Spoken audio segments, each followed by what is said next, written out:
Welcome to another episode of the Sober Living Stories podcast. Meet Melissa Armstrong. She's a wife, health coach, and mom of two.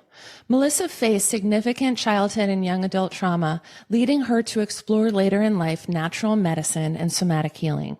She now helps women heal from personal and intergenerational trauma, and she empowers them to live their best life. Join us as we sit down to hear Melissa's personal story. Hey, Melissa, welcome to the show. I'm so happy to have you here. Hi, Jessica. I'm so happy to be here. Thanks for having me. You have a really interesting story. I'd love for you to go just as far back as you're comfortable going, sharing with listeners your past that brought you to the present of helping women heal. Yeah. So my story starts, as a very young child. I grew up in a very chaotic, traumatic household. My parents were both addicts. My dad was very physically abusive toward my mom and everything that went with that. So, he would beat up my mom, and we were really poor and, periods of homelessness and random people in and out of our houses all the times because of the drugs. And that they divorced when I was about 6. And then my dad left and never really came back in any significant way. He's since passed away from drugs, but my mom, as a result of her own trauma and things she had been through as a kid, and then again, more with my dad, she was very verbally abusive and emotionally unavailable. And that continued for much of all of my childhood into into my teen years. When I was 15, survived a school shooting.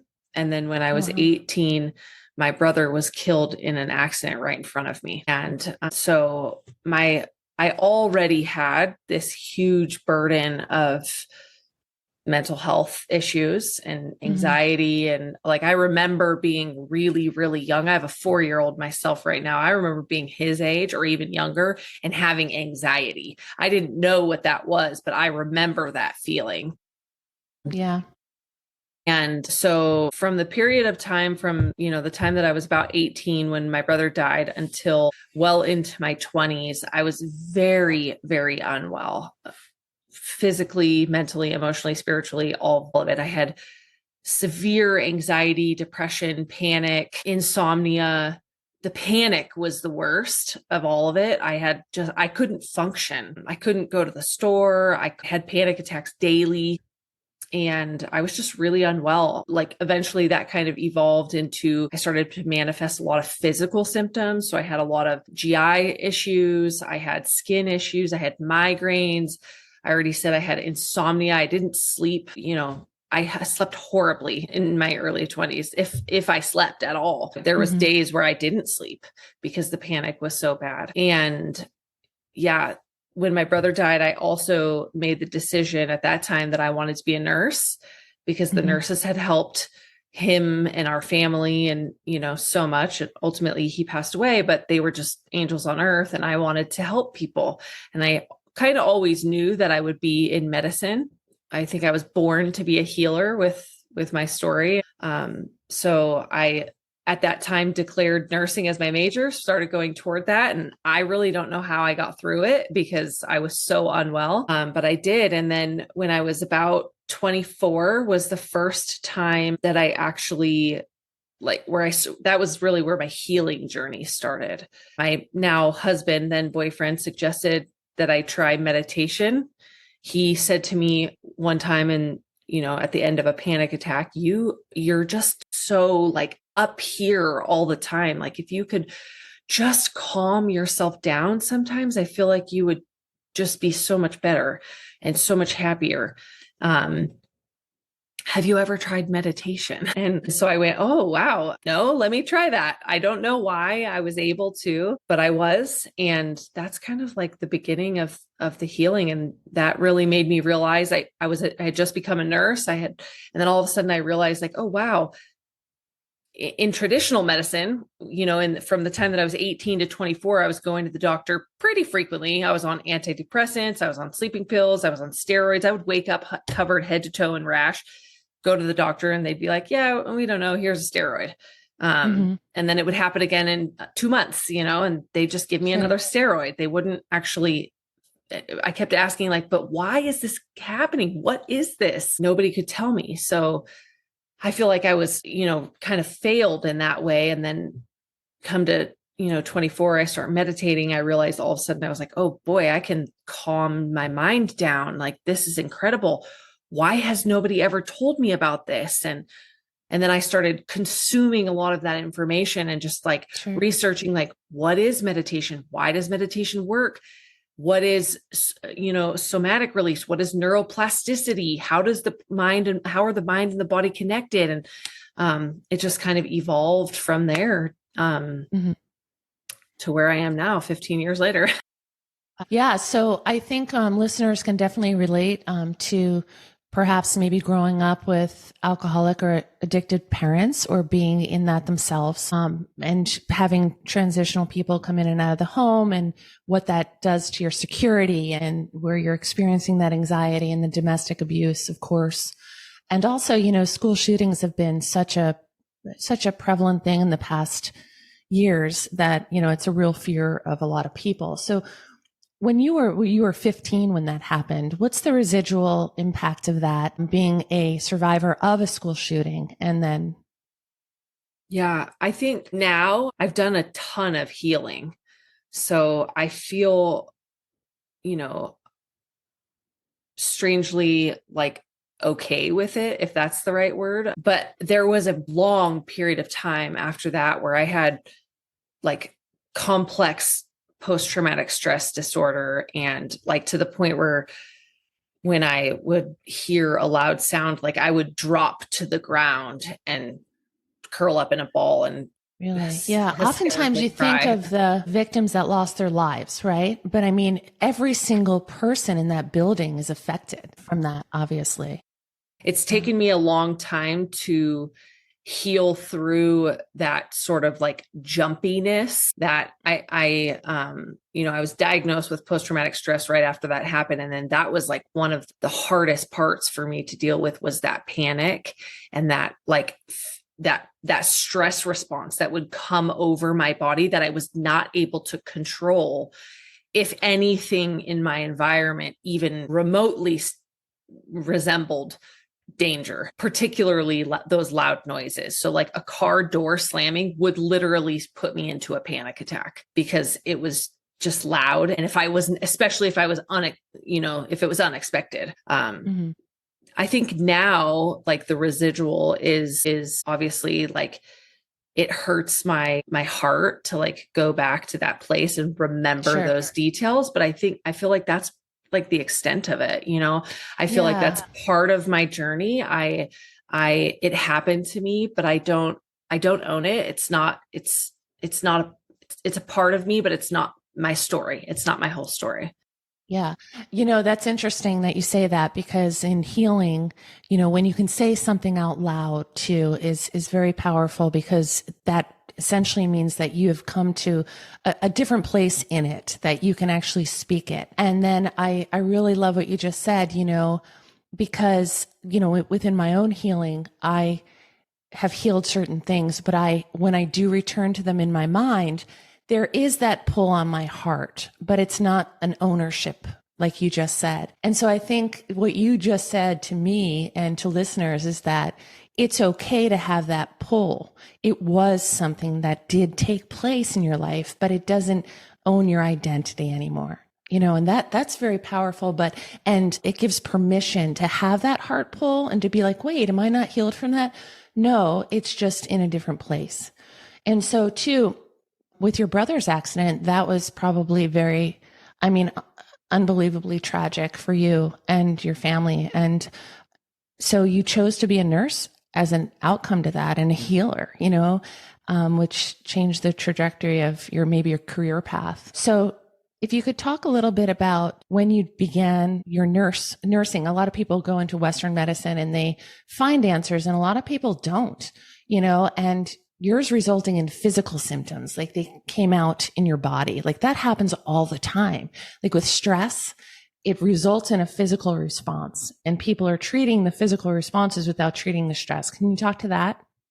Yeah. That's that's a huge part of my work, is that mind body connection. They say, like, research is more and more research is coming out that's showing the connection between stress and the physical symptoms that we're just plagued with in this country and in the industrialized world. 95%, they estimate, of conditions are either caused by or worsened by stress. So it's like, why do we not talk about that? I think that emotional toll, and that our mind is so powerful, and it's all about, with trauma, they say, Dr. Gabor Mate talks about it all the time. Like, the trauma is not the event, it's your response to the event. So that just speaks to the power of the mind. If you perceive something as, stressful or traumatic or anything like that, like it, if your mind gets a hold of that and you continue to replay that, or you are focused on that, it's not a matter of if, it's a matter of when it's going to create some sort of physical ailment in your body, because those thoughts, your mind can actually create toxicity. Toxic thoughts are just as bad as toxic water, toxic food, toxic chemicals. In my experience and opinion, I think that the mind is super powerful. What do you think are the top 3 physical symptoms that result? Like, we talk about stomach issues, or I think neck pain. Like, what are the top 3 that you've seen in your work? Definitely gastrointestinal issues. So like diarrhea, constipation, bloating, abdominal pain, abdominal discomfort. I see a lot of joint pain, and I see a lot of, 3. I do see a lot of like fatigue. I don't know if you could call that a physical symptom, but I think it is. Sure. But yeah, like I think sleep disturbances. Yes. And it's not always, sometimes people come and they're sleeping great. Like they're sleeping 8 hours, but they're just exhausted all the time. And it just speaks to that, like, the effect that your mind and your thoughts and the stress can have on your physical body. Like, it just creates this massive inflammation throughout your body, oxidative stress, mitochondrial dysfunction. And, you wind up just feeling fatigued no matter how much you sleep. Mm-hmm. That's really interesting. Another point, do you find a lot of women who come to you, and I see this sometimes, they're functioning in the world, whether they're successful, they're a great mom, they're running, their family members, they're helping, but their thought of themselves does not match their life. And so that, to me, is sometimes an indication of maybe something that they're hanging on to that's back there, that's just not meeting up with their adult self, that if they healed that, or had the courage to look at it and just uproot it and heal from it, it would all make sense and come together, and their interior matches their exterior. Do you see that often? All the time, like in probably all of my clients. I think that we will only achieve the level of success that we believe that we are worthy of. And I think that everybody I've worked with, I can't think of a single person that I've worked with that hasn't had some element of feeling like they didn't deserve it, they weren't worthy. It all boils down to what you think you're worthy of. Achieve. What you just said, we will only achieve the level of success that we feel we are worthy of. That I can look around and as you were raised, like I was raised, like you can do anything. You will be and become anything you want to be. Mm-hmm. And when I was just speaking to someone and she said to me, I was raised in a home where my mother said, that's not possible for you. You're not able to do that. It was just a complete negative verbal, degradation consistently throughout her childhood. And she said, she was about like 60 years old. And she said, I still believe that today. So I don't become the business owner. I don't become the CEO. I work for those people. And because that's where I decided to land.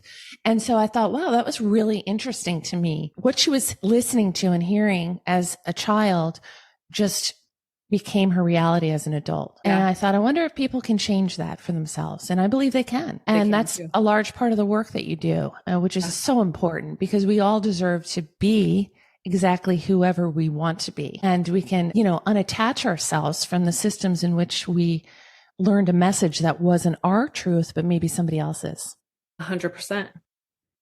So what kind of healing in your own journey, like when you went from Western to natural, you did the meditation, but what were some other pivotal alternative solutions that you came to that really helped you heal? Yeah. Well, one of the big things that I did early on in my healing journey too, was I was always in therapy. Like traditional talk therapy wasn't super helpful to me because I was just kind of replaying it was almost re-traumatizing me every time I would talk about things. But I did eventually, when I started meditation, I discovered EMDR therapy, which is eye movement desensitization and reprocessing or reprogramming, depending on who you're talking to.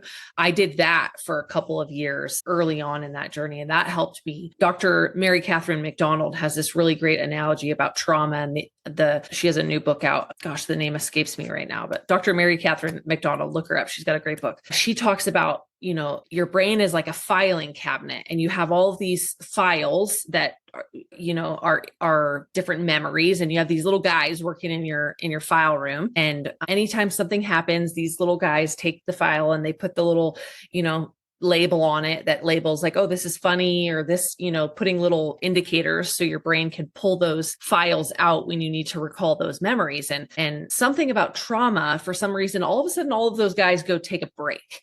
And then with this trauma, all of these files get just like dumped into your file room. And then after, a period of time passes, these guys come back to the file room. They're like, what is all this mess? Like, look at all these files. Where did all these come from? Like, we don't know so they just start stuffing them places. There's no labels. There's no organization. It's just kind of like put random places, right? So it's kind of like disorganized. And so that's kind of like the premise behind like trauma, and like why like sometimes the memories are sometimes hard to recall. You might remember certain pieces of it, but you can't remember other pieces of it, or maybe you remember it completely incorrectly, or your perception of it is different from somebody else who was there or something like that. But with EMDR, the idea is like you use two different, the way it worked for me, and there's different ways to do it, but I had two like handheld devices that would pulsate to stimulate both sides of the brain while I was talking about the event, so I could kind of like reorganize those thoughts. So EMDR was super pivotal at the beginning. From there, I really used meditation, tapping or emotional freedom technique, breath work. And then I really just started to try to understand like that connection from between my mind and my body. And like when things would happen that would trigger me, I don't love that word, but for lack of a better word, that I would notice, I started to be able to notice how that was showing up in my body. Okay, somebody said this, or this experience just happened. Like, how does that make me feel inside of my body? Where is the sensation? Excuse me. Where is that sensation inside of my body? What is the quality? Is it dull? Is it sharp? Is it hot? Is it, just noticing that. And then once I notice it, then I can change it. That's the first step, is the awareness. So it's like, okay, well, I noticed that person said XYZ. And then suddenly I felt this like deep, aching, empty feeling inside of my stomach. Like, why do I feel that deep, aching emptiness inside of my stomach? Like, okay, because I remember that my mom used to say the same thing when I was a kid. Okay, so it's not actually this person that said anything wrong necessarily. It's this feeling that I have about something that is from my childhood. So let me go back and love on my little girl self, who was told she wasn't worth it, or made to feel like she was a burden, or all those things. And really just like kind of going back and loving on myself as a child and through all of the different stages, and processing that energy out of my body. It's incredible to me because each guest that comes on this podcast like speaks to a certain selfishly speaks to a part of my life where I'm exactly at. And it's just incredible to me. But EMDR, I had heard about, I had a couple friends that had gone through that process. And when you speak about like burying a memory, like I've heard about that, like a memory will be suppressed. And then in your far future, something will happen and it will come out. Well, I recently had that experience about a month ago. And something that happened when I was 16, I was in like a domestically violent relationship for 2.5 years exactly, which didn't fit into my life, but was my reality. It was a boyfriend that I had that was physically and verbally abusive that I've never spoken about out loud because I took care of it. And I never re-entered a relationship like that. So I thought I had handled that in the two ways that I did. I volunteered at a coalition for rape and abuse. And then I made a t-shirt for I think it's the Washington Clothesline Project when I was in college, and I got away from it. So I thought, okay, I'm tying that up in a bow and I'm putting that here and I'm moving on with my life. And I did. So fast forward, a couple of weeks ago or a month ago, I was in a meeting in my home and somebody said one line. It said, she made a list. She's talking about being organized. And I had made a list back then of things not to do to upset him so that I wouldn't suffer the consequences of what was happening. And I tell you, within that moment, something happened in my brain and it's like all the memories just flooded back and were bouncing around. And I just had I felt like the need to share it, but I didn't want to interrupt the meeting and it was off topic, but I took a chance and I did. And what happened was a complete visceral response. I cried from my feet, and shortly thereafter, about a week later, I had entered into EMDR and I'm only in my third meeting. So I'm just learning that process. What I was doing and what people I think do is I'm trying to think the best way to say that. Like if you take my husband, for example, it's like something he's saying, I'm attaching it to something that was said to me when I was 16. So I'm unintentionally or I'm giving him an unwarranted, I'm taking what he's saying and he's not meaning, the meaning is incorrect. Assigning the meaning to it that's not actually what he's intending. Right. I'm misassigning his intention of what he's saying to something that happened so long ago. So I'm thinking it's him. And what I'm learning is that, no, I'm not assigning the correct response to that. It is mind blowing.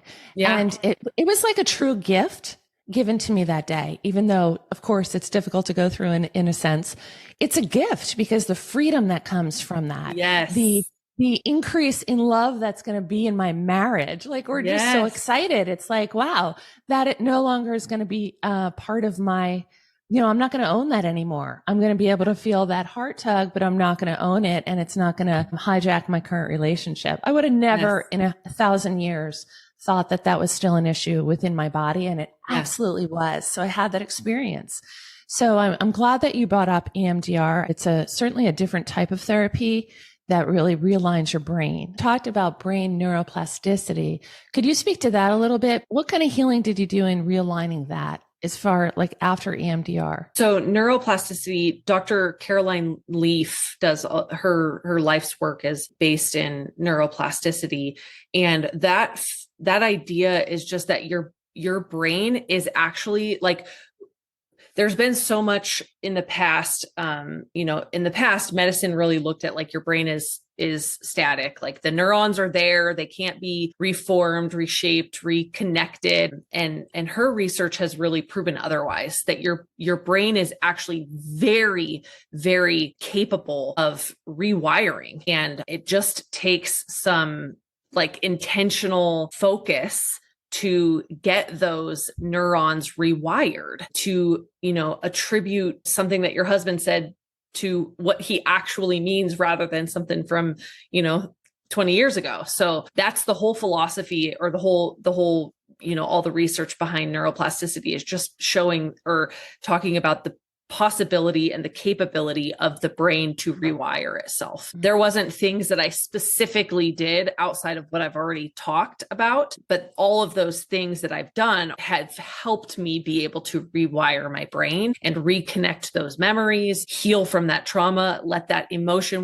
when that traumatic event happens to you and you have a response to it, that you have, an emotional response to it. And emotion is just energy in motion.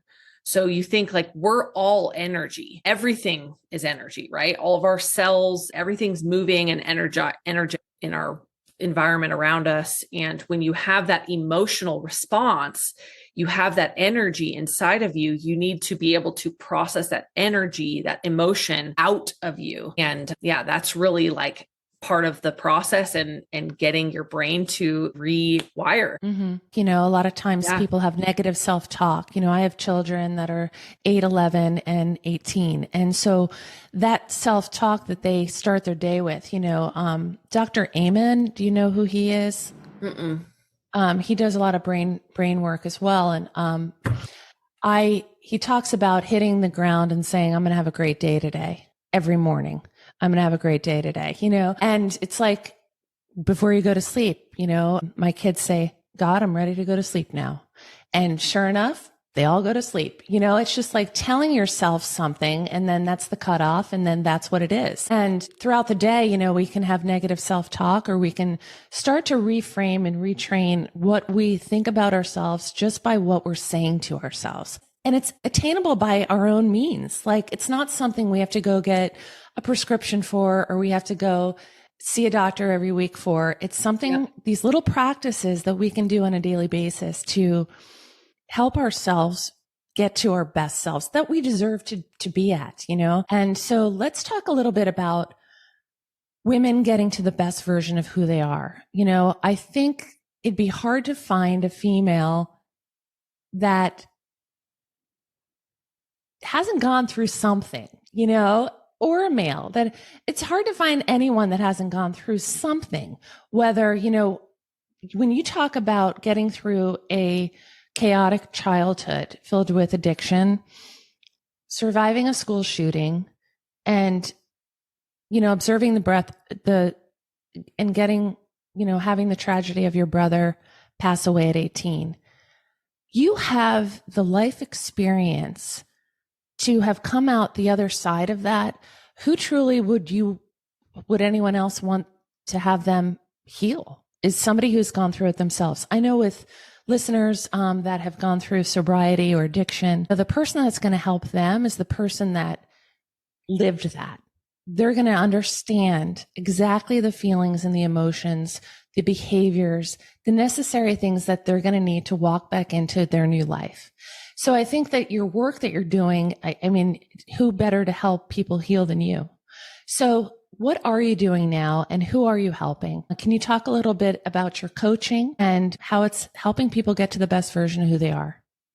Yeah. So I help women overcome trauma and heal their whole mind, body, and spirit. So I believe that trauma is something that holds us back. And it's even little, like if they talk about trauma, big T, little t trauma. Lots of people have heard that. Big T trauma is like war zone, natural disasters, that kind of stuff. Even little t traumas are just as bad. The response to it can be just as impactful in somebody's life. So even a car accident, or being fired from a job, or breaking up with a spouse or a boyfriend, or things like that, having a friendship end, like all of those things are traumatic. So sometimes people come to me and they say, well, I don't have any trauma. And I'm like, no, you do.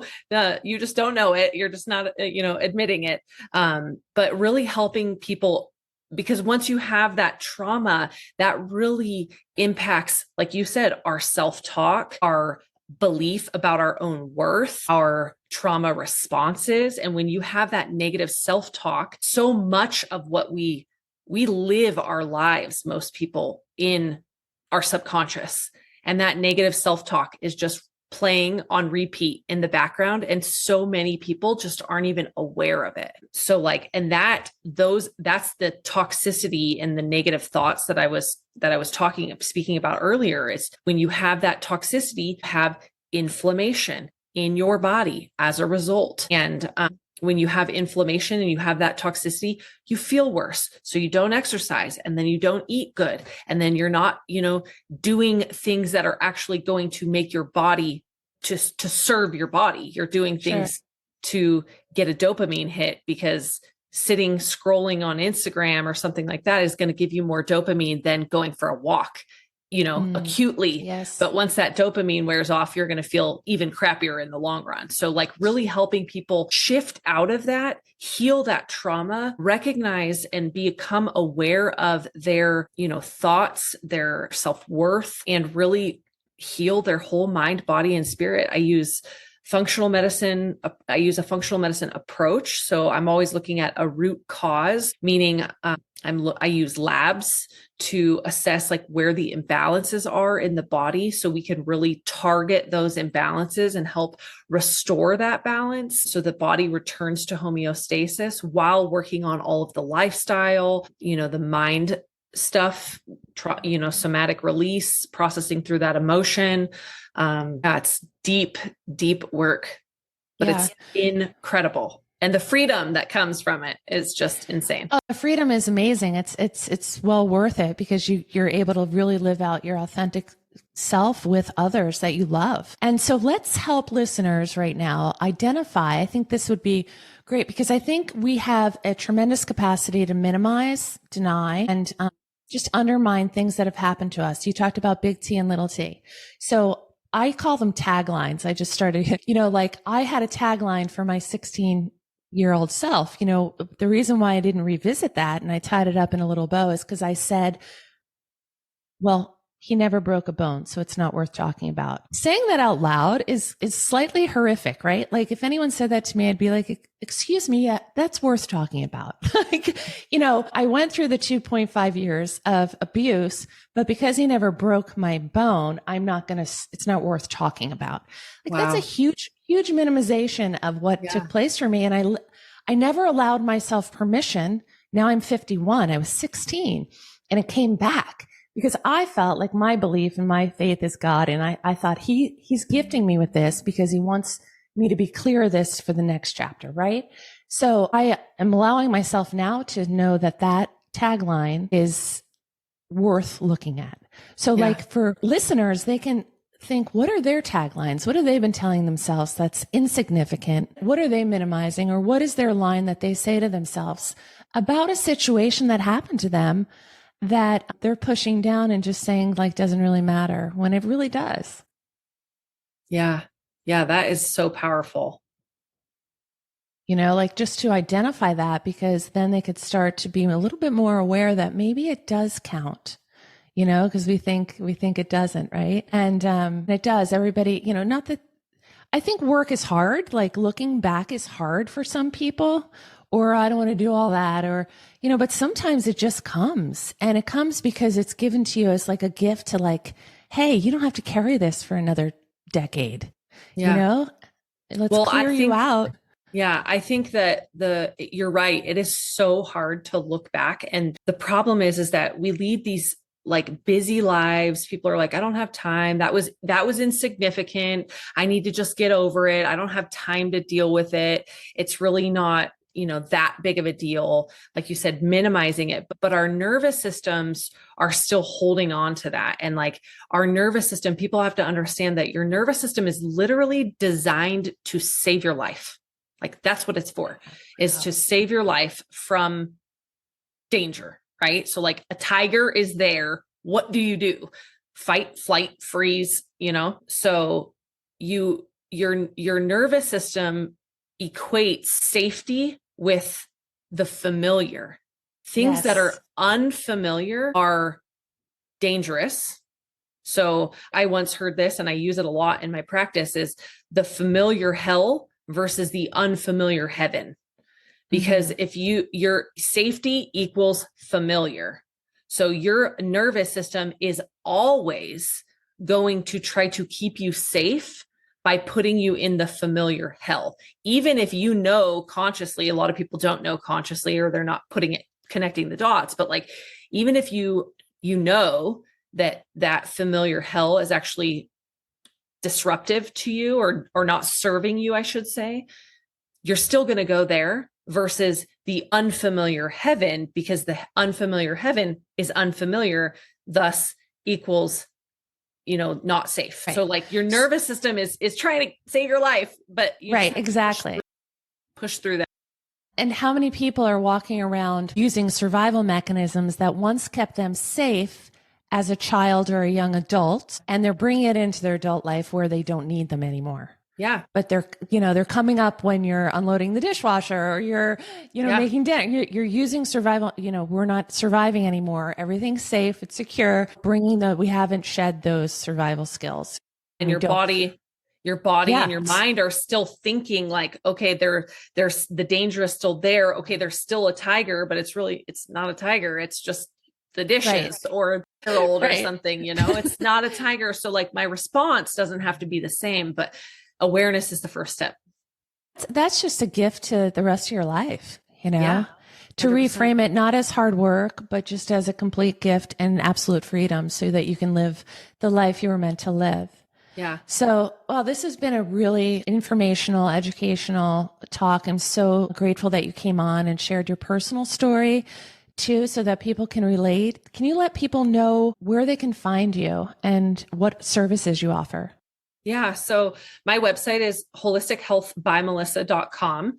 I'm also on social media, Instagram and Facebook at Holistic Health by Melissa. I offer one-on-one coaching. I offer group coaching. I should be launching my course here soon. There's some freebies on my website. I have a top 10 tips to regulate your nervous system guide and workbook. It's 22 pages of like a serious, like in-depth, like tips, and then assessing like how those tips are working for you and really like trying to pull out some of that suppressed emotion about, whatever you've got going on in your life or have experienced in your past. And then I also have a nervous system assessment. So you can get a good idea of if your nervous system is regulated or dysregulated.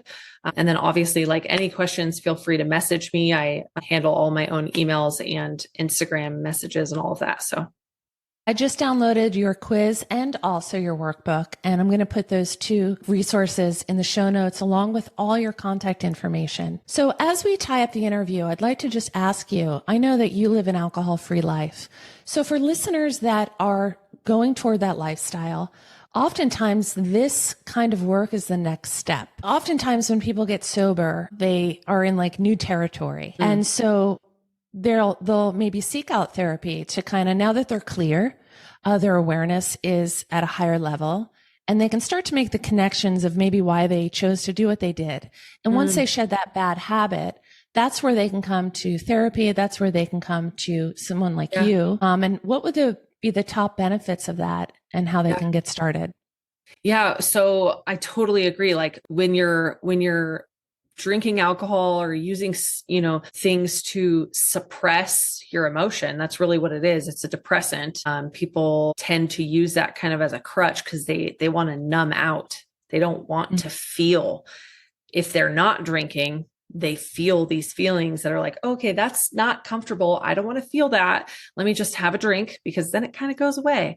But then, it comes back, and actually alcohol just perpetuates that feeling. It's a depressant. So like as soon as you come down off of alcohol, you're going to feel more depressed later, and you got to keep drinking to feel the same way. And then you get into, very slippery territory there. But yeah, I promote an alcohol-free life. I live an alcohol-free life. For me, it was a choice.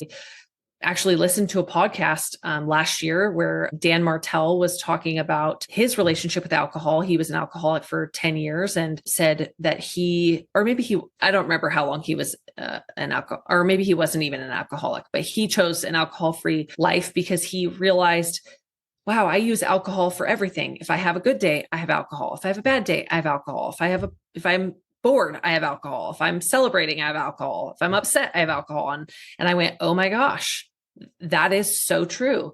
I was not an alcoholic, but I felt like I was kind of using it for, everything. And I didn't like that. And I was like, I want to be completely sober. And so that's what I'm doing. And I think, anybody who gets to that place and wants to be sober and wants to address their past traumas and live a fulfilling, happy, emotionally free life, like that's the benefit, is emotional freedom, is clarity, is living your authentic self, really delving into those things while it may be hard in the moment, really is only going to serve you in the long run. And it's going to serve your whole family. It's going to serve your children. That's, I speak a lot to moms who your children are going to benefit from you healing yourself. That's the best thing you could do for your kids is heal yourself. Mm-hmm. Absolutely. I agree 100%. Thank you so much for being here. I'm going to encourage listeners to download your resources. And once again, it's all going to be in the show notes. Reach out to Melissa Armstrong. She is definitely someone who has lived the life and has experienced the healing solution. So, and I know that you believe that every single person can heal. Yeah. Yeah. That's kind of my tagline. I say, no matter what the experience, the situation, I don't care what the doctors have told you, healing is always possible. Always. Thank you for being here. Thanks for having me.